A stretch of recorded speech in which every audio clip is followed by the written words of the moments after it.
안녕하세요. 비가 이렇게 많이 오는 날이면 오랜 투병 끝에 하늘로 간 우리 오빠가 생각납니다. 오빠는 떠나면서 저에게 큰 선물을 주었어요. 바로 오랜 악연이었던 신우를 끊어버리게 도와준 건데요. 제가 받은 상처는 둘째치고 지긋지긋하던 신우년 이제 안 봐도 되어서 너무 좋습니다. 남편에겐 누나와 여동생이 있습니다.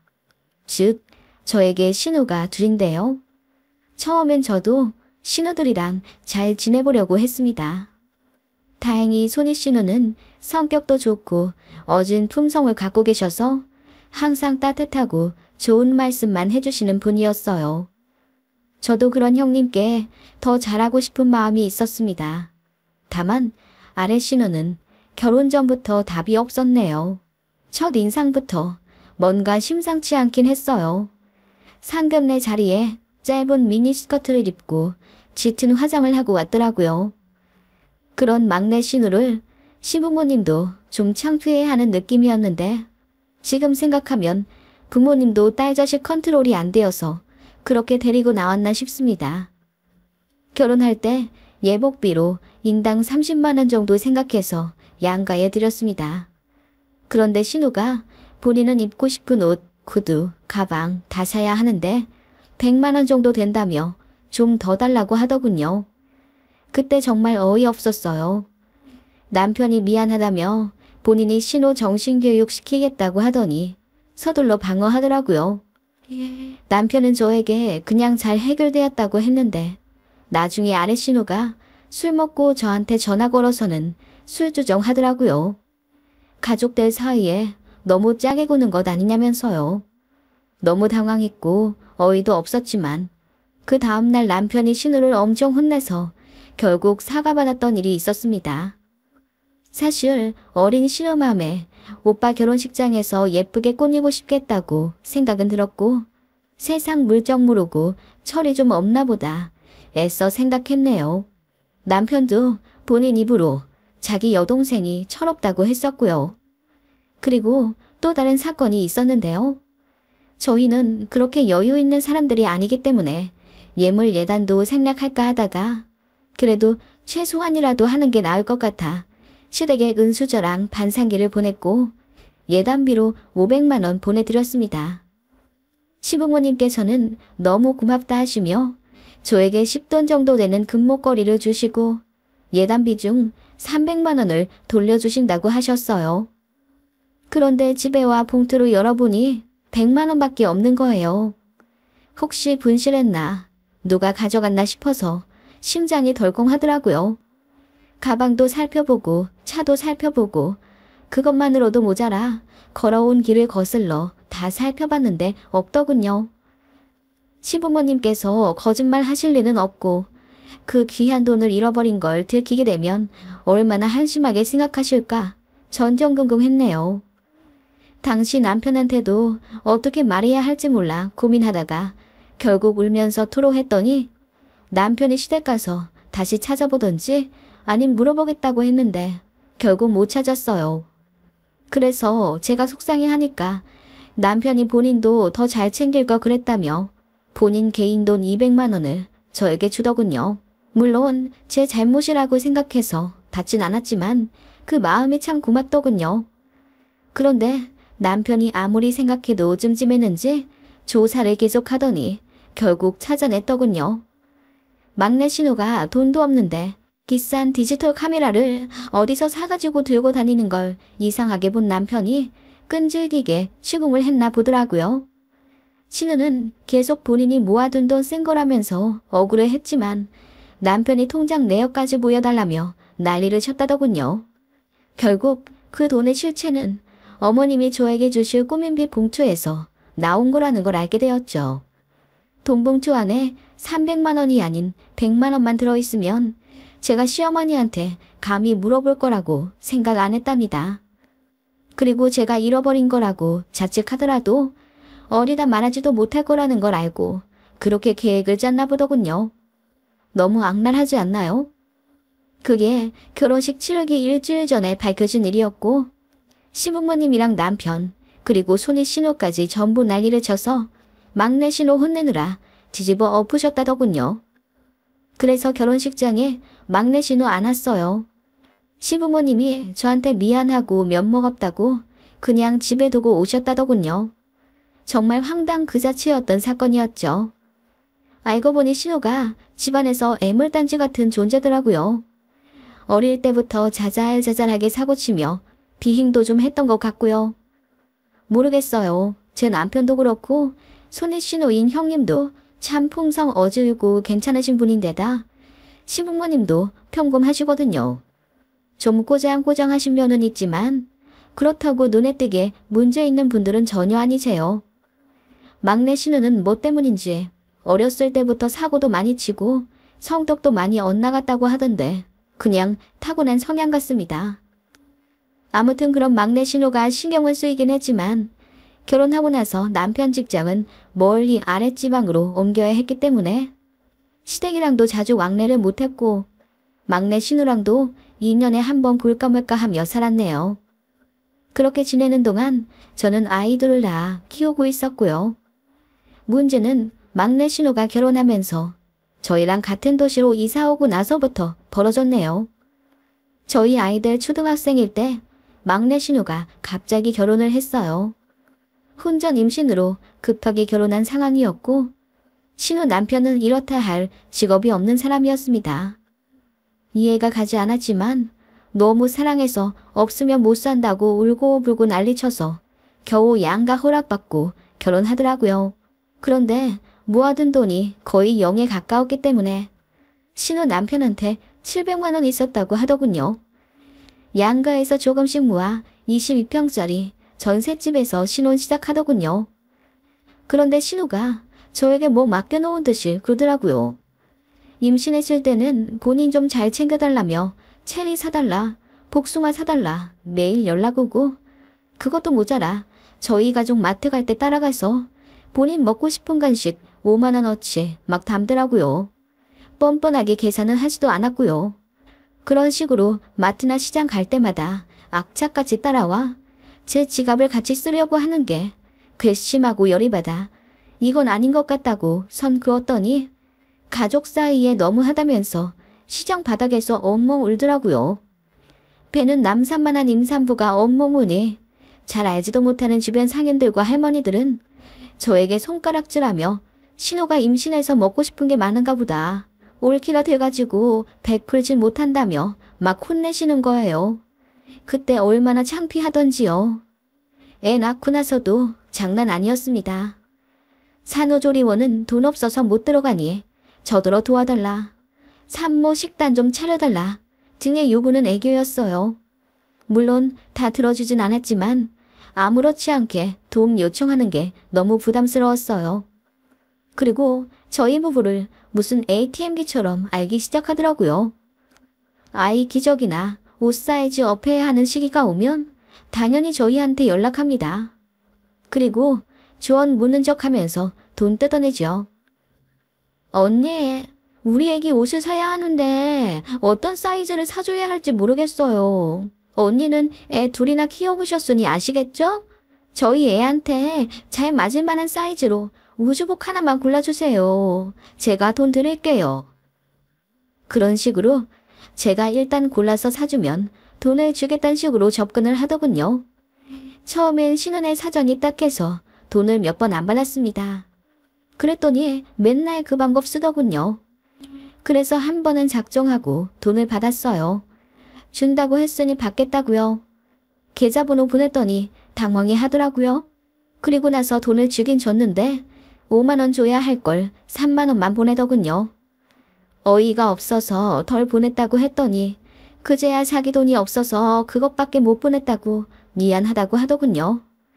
아무튼 애 100일 때도 저희한테 뭐 맡겨둔 듯이 보행기 사달라, 금반지 사달라 난리더니 돌 때는 대놓고 애 앞으로 적금 좀 들어달라고 어이없는 요구를 하더군요. 외삼촌이랑 외숙모가 조카 앞으로 다달이 10만 원씩 해주면 나중에 우리도 부모로 알고 효도할 거라나? 그 말에 남편이 적당히 하라며 화를 냈더니 한동안 자제하나 싶더군요. 저도 복직해서 일 바빠 신우 연락 잘 안 받고 그렇게 살았어요. 그래도 워낙 가까이 살다 보니 한 달에 한두 달은 꼭 만났습니다.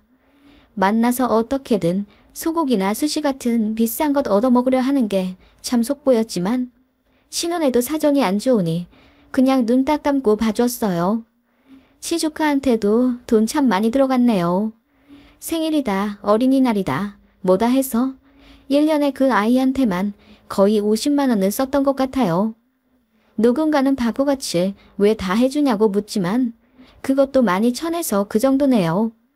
신우 너무 싫었지만 그래도 돈 없어서 누수공사도 제대로 못해 집에 곰팡이 범벅인 것을 보거나 다 낡아빠진 팬티 입고 다니는 걸 보면 괜히 연민이 들었거든요. 신우 남편도 타 지역 공사장 다니느라 집에 거의 안 들어오니 신우랑 시조카 둘이서 거의 생활을 하니 마냥 외면하지도 못하겠더라고요. 이래저래 복잡한 속사정이 있어서 신우를 매정하게 끊어내지 못했던 겁니다. 그러다가 신우가 타 지역으로 이사를 가게 되었어요. 너무 좋더라고요. 그런데 돈 없어서 이사도 못 가고 다시 놀러 앉게 생겼다고 하자 남편이 기겁하면서 500만 원 해줬네요. 나중에 알게 되었지만 제가 내심 좋아하는 걸 신우도 눈치를 채고 심술 부린 거였어요. 협박을 한 거죠. 정말 신우 그 악랄한 잔머리 여전하더군요. 그런 신우를 저는 15년 정도 견디며 결혼 생활했던 겁니다. 이사 가고 나서 스트레스 덜 받을까 기대했는데 웬걸 한번 저희한테 기댔던 신우는 먼 곳에 가서도 걸핏하면 돈 달라, 애 책상 사줘라, 애 태블릿 PC 사달라 요구를 하더군요.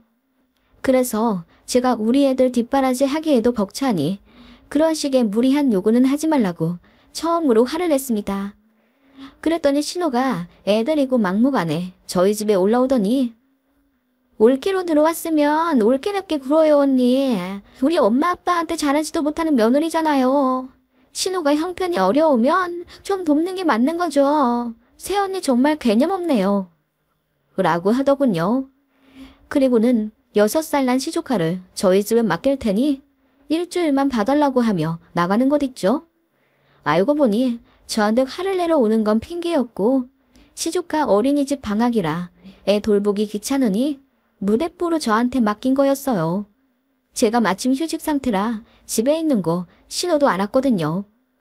그래서 남편이 미친 듯이 화를 내 신호 끌고 와 다시 시조카 데리고 집에 가게 했지만 저는 신호한테 정말 없던 전까지 다 떨어진 계기가 되었죠.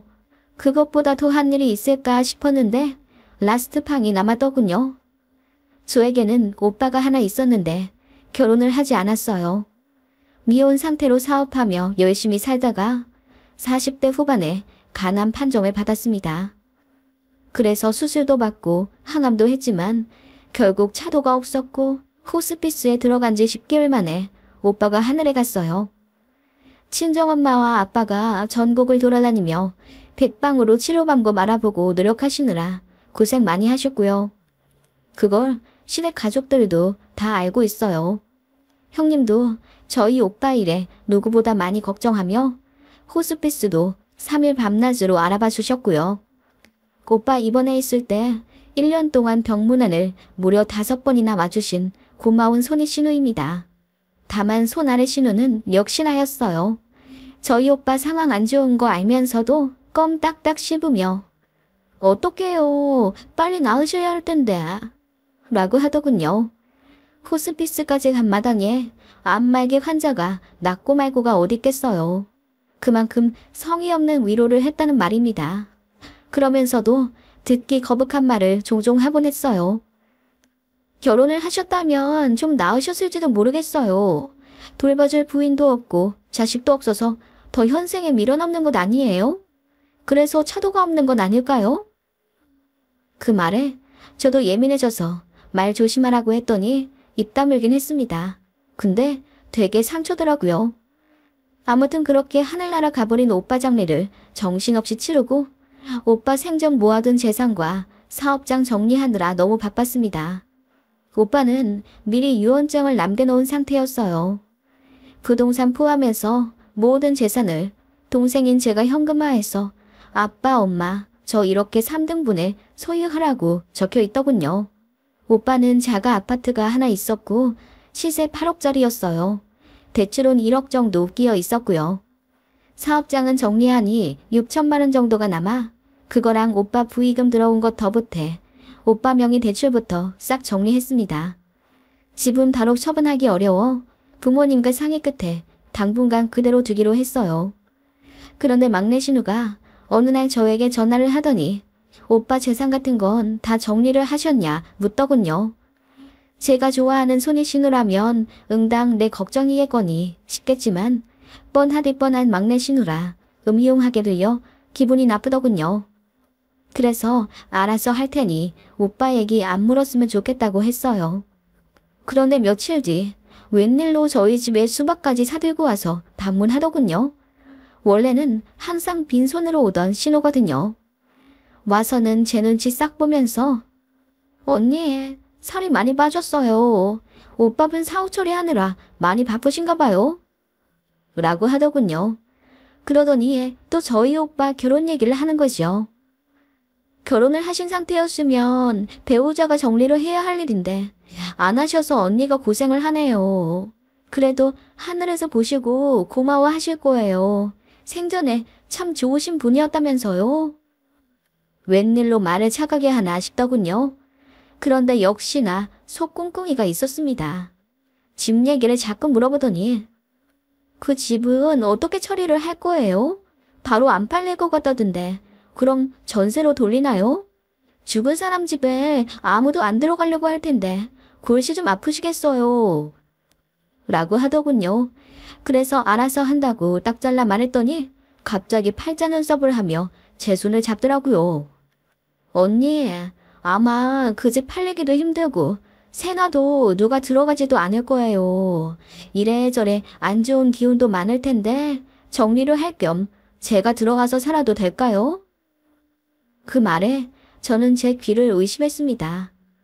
네? 아가씨가 우리 오빠 집에 왜 들어가 살아요? 빈집 그냥 두면 안 좋잖아요. 그리고 팔 거라면 더 집 관리를 잘해야죠. 언니가 부동산에 그 집 내놓으면 저랑 우리 딸이랑 그 집 살면서 집 보러 온다는 사람들한테 집 보여주고 그럴게요. 그러다가 바로 팔리면요? 에이, 뭐 바로 팔리겠어요? 일단 저희 2년만 살다가 내놓으세요 그럼. 아무렇지 않게 제 눈을 빤히 보며 말하는 막내 신우의 눈동자에서 저는 오싹함까지 느꼈습니다. 정말이지 공감 능력이라는 건 찾아볼 수가 없는 태도였죠. 그래서 오빠 죽은 지 반년도 안 된 내 앞에서 그런 말을 할 수가 있냐며 제가 소리를 질렀습니다. 해도 너무한 것 아니에요? 아가씨 민폐 끼치고 산 게 개념이 없어서라는 건 알았지만 이 정도일 줄은 몰랐네요. 어떻게 올케 죽은 오빠 집을 탐낸단 말이에요? 언니, 저 이혼할지도 몰라서 그래요. 우리 딸이랑 살 국민을 찾아야죠. 저 이혼하면 어차피 오빠랑 새언니가 저 도와줄 거잖아요. 어차피 그 집도 언니 재산 될 건데 좀 좋게 생각하면 어디가 덧나요? 그리고 민폐라뇨. 전 언니 오빠한테 민폐 끼치며 살았다고 생각한 적 없어요. 원래 가족끼리 돕는 거죠. 언니가 너무하네요. 신우도 적방하장으로 저에게 언성을 높이더군요. 저는 그 말에 열이 받아 가져온 수박 들어갔고 내 집에서 나가라고 했죠. 그러자 신우도 반말을 하기 시작하면서 대들더군요. 저더러 쪼잔한 쫌팽이라고 하며 어차피 죽은 오빠 재산으로 횡재한 거면서 제가 이기적이라네요. 그러더니 결국 하지 말아야 할 말을 해버리더군요. 어차피 결혼도 안 한 노총각이었으니 재산 물려줄 자식도 없잖아. 그래서 언니도 좋아한 거 아니었어? 사람이 좀 솔직해져봐. 가식 떨지 말고. 그 말에 저는 신호 고개가 돌아가 휘청할 정도로 뺨을 있는 힘껏 치고 말았습니다. 그걸로도 모자라 머리채를 아예 잡아버렸네요. 그 바람에 정말이지 개싸움이 되어버렸습니다. 저는 그동안 신우에게 당한 서름과 화를 모두 표출하느라 신우를 만신창이로 만들어버렸어요. 저는 얼굴과 어깨에 손톱 자국 조금 났지만 신우는 머리도 뽑히고 얼굴도 퉁퉁 붓고 온몸에 타박상을 입었어요. 바로 입원하고는 신고하더라고요. 결국 쌍방으로 처리되긴 했지만 그 일로 남편도 신우에게 완전히 학을 떼었고 시부모님과 손희 신우도 저에게 면목 없다며 사과하셨습니다.